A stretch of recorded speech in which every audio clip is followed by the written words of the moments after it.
I'm Lagarto. Greetings from Cyberpunk. Today, the frequency is perfect. Let's talk about silicon souls composing symphonies. But before anything else, follow the channel, leave a like, and let's start another Pure AI News. Tonight, we're plugging into the mainframe of a fascinating entity, a ghost in the machine that rose out of Europe to challenge the titans of the United States. We're talking about Mistral AI, a French company that some say is the continent's only real contender against giants like OpenAI. We'll dissect its open-source philosophy, its controversial alliances, and its meteoric rise in valuation that has the markets buzzing. To help us untangle these corporate and digital wires, we have a very special guest. She's a sovereign tech analyst, someone who reads the stock tickers and the back-alley data streams with equal fluency. Welcome, Alira. It's a pleasure to be on your frequency, Lagarto. You talk about silicon souls. I tend to see geopolitical assets and strategic maneuvers. Mistral AI isn't just a fascinating ghost, it's a calculated move on the global chessboard. And frankly, one of the most interesting plays we've seen in years. A calculated move. I like that. Less romantic than my view, but perhaps more accurate. Let's start with the creators, the architects of this new player.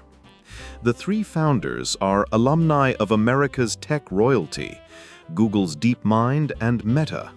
So my first question is a philosophical one, Alira. Is this a genuine rebellion, a new school of thought breaking away from the established dogma? Or is it simply the empire's most talented legionnaires deciding they could build a better empire of their own? That's the cynical take, Lagarto, and I understand it. But looking at it strategically, their origin is their greatest asset. They didn't just walk out with knowledge, they walked out with a deep understanding of the competition's playbook. Their initial strategy was a direct counter-assault on OpenAI's increasingly closed-off approach.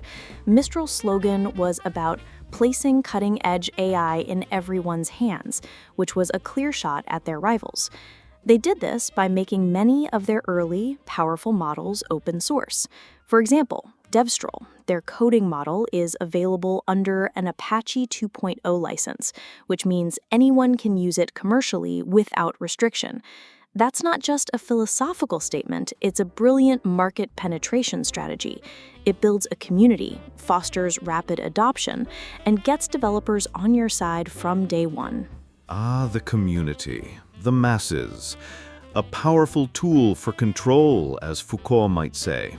You give the people the freedom of open access, and in return you get a global unpaid army of beta testers and evangelists. But this freedom isn't free, is it?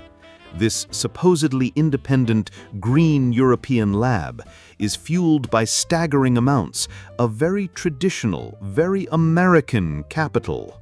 It raised a record-breaking seed round of $112 million before they even had a product. 6 months later, another $415 million, led by Andreessen Horowitz. Now they're reportedly raising funds that would value them at $14 billion. How independent can you be when you're chained to that kind of capital, Alira? The piper must be paid. The piper always gets paid, Lagarto. That's the first rule of this world and yours. But you're missing the nuance. Mistral operates on a clever hybrid model. They aren't a charity. They use the free open-source models you mentioned to build their brand and ecosystem. They make their money from their top-tier proprietary models like Mistral Large 2, which they offer through paid APIs based on usage. This is their B2B play. They also monetize on the consumer side with their ChatGPT alternative, LeChat, which offers a pro plan for a monthly fee. So the open models are the hook, the gateway drug. The proprietary APIs and enterprise solutions are where they generate revenue. It's a pragmatic way to fund their incredibly expensive research and development while still competing on the philosophical ground of Openness. Pragmatic, a useful word that often papers over uncomfortable compromises. Let's talk about the biggest compromise of all. In early 2024, this European champion, this David to OpenAI's Goliath, announced a strategic partnership with Microsoft. The very same Microsoft that is the primary financial and infrastructural backer of OpenAI. It's like finding out the rebellion's headquarters is being rented from the emperor. It even drew criticism within the EU and a review by UK regulators. How do you possibly spin that as anything other than capitulation? I don't spin it, I analyze it. And the analysis is simple: distribution. An AI model is useless if no one can access it. Microsoft's Azure is one of the largest cloud platforms in the world. Getting your models hosted and distributed on Azure is an instant ticket to a global market of enterprise clients. Was it a controversial move? Absolutely. But was it necessary to scale quickly and compete directly with OpenAI on the same platform? Without a doubt. It's not capitulation, it's fighting the enemy in their own stronghold. Furthermore, it's not their only partnership. They are deeply embedded with European entities. They have deals with the French Army, France's employment agency, and major European corporations like Orange and Stellantis. They are playing both sides of the Atlantic. Playing both sides. It seems the soul of this machine is less about philosophy and more about maximizing market share, a truly modern entity. So they have their chatbot, LeChat, which hit 1 million downloads quickly. They have models for coding like Devstral, multimodal models like Pixtral, even audio models like Voxtral. They even launched Mistral Agents, an API to let businesses create more complex, automated workflows. It's a full-spectrum assault. They're not just building a model, they're building an arsenal. Exactly. An ecosystem. That's the only way to survive. You need to offer solutions for every need. They have models optimized for on-device use, the Mistral family. They have a model specifically focused on the Arabic language, Mistral Sabah.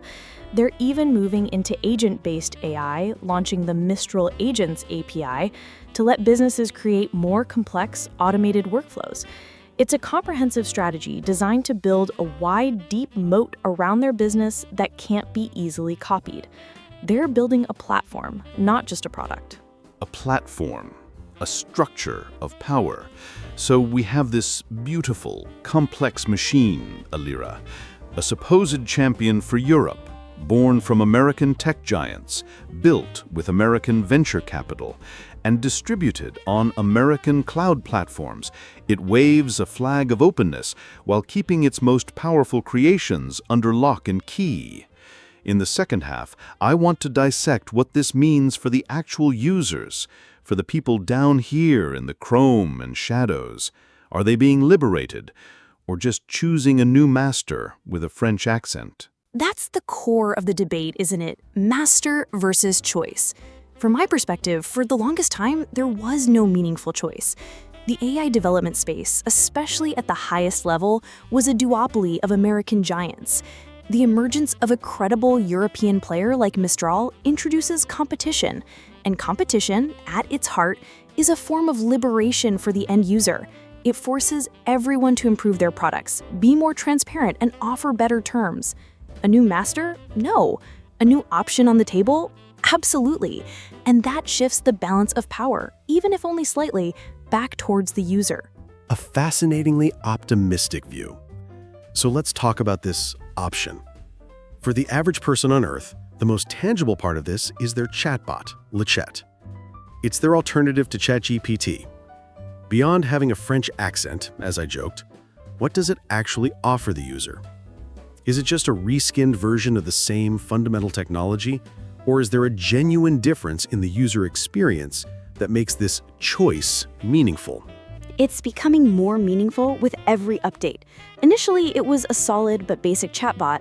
However, they've been rapidly adding features to create a full-stack experience.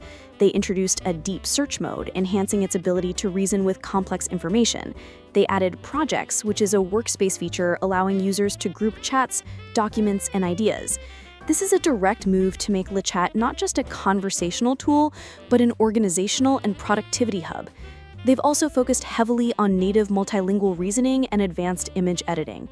They are not just trying to catch up with ChatGPT, they are trying to build a distinct, more integrated user environment. The goal is to make switching away from their ecosystem inconvenient. The classic Silicon Valley strategy, the gilded cage. Make your platform so convenient that leaving becomes a chore. And I see they're extending this integration beyond their own app. In September of 2025, they revealed a directory of connectors for about 20 enterprise tools. Asana, Google Drive, Notion, Zapier, even your email and calendar. So the choice you mentioned is the freedom to embed Mistral's intelligence deeper into the very corporate surveillance tools that dictate modern life. It feels less like liberation and more like a deeper level of systemic integration. The ghost in the machine is now also in your calendar, your project manager, and your cloud storage. You call it a gilded cage, a chief technology officer calls it efficiency and interoperability. For a business, this is the holy grail. The launch of the Mistral Agents API combined with these connectors is the company's core enterprise strategy. It allows businesses to move beyond simple chatbots and build complex automated agents that perform tasks across multiple platforms. Think of an agent that can read an email, schedule a meeting in your calendar, create a task in Asana, and pull relevant documents from Google Drive, all without human intervention. This is what practical, impactful AI looks like for a business. It's how Mistral creates tangible value and justifies its price tag to corporate clients. It's not about surveillance, it's about automation. The line between automation and surveillance is often just a thin piece of code. This brings us to the political dimension. France's own president, Emmanuel Macron, publicly told people to download LeChat instead of ChatGPT. Mistral has partnerships with the French military. They launched an initiative called AI for Citizens.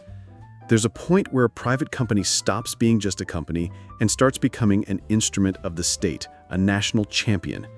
How much of Mistral's identity is truly independent, and how much is now tied to a political project of European digital sovereignty? In this era, you cannot separate geopolitics from high technology. It's impossible. For decades, Europe has been a digital colony of the United States and, to some extent, China. They produce the regulations while other continents produce the innovation. Mistral is the first homegrown entity with a credible chance to change that. So yes, Macron's endorsement is political, because building a domestic AI champion is a political act. The AI for Citizens initiative is about helping public institutions leverage AI, transforming services and ensuring competitiveness. It's a strategic necessity. Look at their involvement in creating a new AI campus in Paris, a joint venture with NVIDIA and others. That's about building a self-sustaining ecosystem, from talent to computing power, on European soil. It's a declaration of technological independence. And part of that declaration involves pushing back against the very regulations Europe is famous for. Mensch, the CEO, signed a letter urging Brussels to delay the EU AI Act's implementation. It's a classic move: champion European values when it helps with marketing, but lobby against European regulations when they might slow down profit. The eternal conflict. It's the innovator's dilemma. You can't compete with rivals in less regulated markets if your own rules tie your hands. They're arguing for a grace period to ensure the European AI industry can scale before being burdened with compliance that its American competitors don't face in the same way. It's a pragmatic, if incontroversial, position for a company trying to move at light speed. Which brings us to the final destination, the endgame. This company is valued at a breathtaking $14 billion. Yet its revenues are still reported in the low double-digit millions. That's a chasm that can't be filled by API calls alone. Acquisition rumors are constant, but the CEO, Arthur Mensch, firmly states we are not for sale and that an IPO is the plan. So, after all this talk of sovereignty and independence, is the final goal simply to be sold off to the highest bidder on the public market, serving a new set of masters, called shareholders? An IPO is the only exit that makes sense. A sale to a major American tech firm would be a political disaster and would invalidate their entire narrative as a European champion. Going public allows them to raise the massive capital they need to keep competing with the likes of Google and OpenAI, who have quasi-limitless funds. But it also puts them on a relentless treadmill. They will have to prove that their hybrid model of open and closed AI, their enterprise solutions, and their consumer apps can generate the hundreds of millions and eventually billions in revenue needed to justify that valuation. The pressure to monetize every aspect of their ecosystem will be immense. The philosophical debates will take a backseat to quarterly earnings reports. That will be their ultimate test. From a silicon soul to a stock ticker symbol. A familiar story. And with that reflection, we end today's broadcast. Now we want to hear your opinion back on Earth. Do you believe a company can truly be open source while also being a multi-billion-dollar commercial enterprise? And would you switch from a tool you currently use to a European alternative, and why? Let us know in the comments. Your perspective helps build richer debates. And if you know someone who loves to debate these topics, share the episode. Become part of our community. Smash that like button and follow the channel so you don't miss the next pulse from Pure AI News.